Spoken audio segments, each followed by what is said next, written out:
కావాల్సినవి ఇప్పుడు బాండలు పెట్టి నూనె పోసి ధనియాలు, మెంతులు, జీలకర్ర, పచ్చిమిర్చి,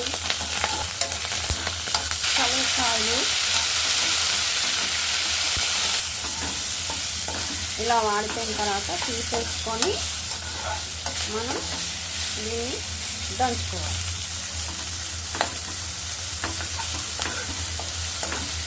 కలేకాయలు పచ్చడి. ఇప్పుడు కలేకాయలకి పోపు పెట్టుకుంటున్నాం. బాండలు పెట్టి నూనె పోసాము. ఇప్పుడు పోపు ఆవాలు, జీలకర్ర, మెంతులు, ఎండుమిర్చి, కరివేపాకు. ఇది పోపుకి, ఇది పోపు పచ్చడికి. అవన్నీ వేయించి పెట్టుకున్నాం కదా, కలేకాయను, పచ్చిమిర్చి అన్నీ. ఇప్పుడు రోట్లో వేసి పచ్చడి వేసుకోండి. రోటి పచ్చడి చూసారా? ఇది ఇప్పుడు దంచుకున్నాం.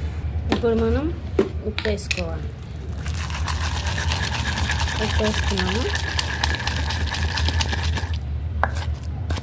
పెండి పోపు పెట్టుకున్నాం కదా, ఆ పోపులో పచ్చడి వేసుకొని కలుపుకోవాలి. బాగా కలుపుకొని సర్వ్ చేసుకుంటే చాలా అంటే చాలా బాగుండే కలేకాయల రోటి పచ్చడి రెడీ.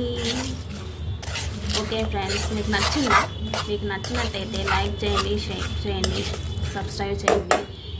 మీరు కూడా ట్రై చేసి ఎలా ఉందో మాకు కామెంట్ బాక్స్లో చెప్పండి. ఓకేనా? మీరు కూడా ఒకసారి ట్రై చేయండి ఫ్రెండ్స్. చాలా అంటే చాలా బాగుంటుంది. ఒక కంచం తినేవాళ్ళు 2 కంచాలు తినచ్చు, అంత బాగుంటుంది. సూపర్ అంటే సూపర్ ఉంటుంది. ఓకేనా ఫ్రెండ్స్? లైక్ చేయండి, షేర్ చేయండి.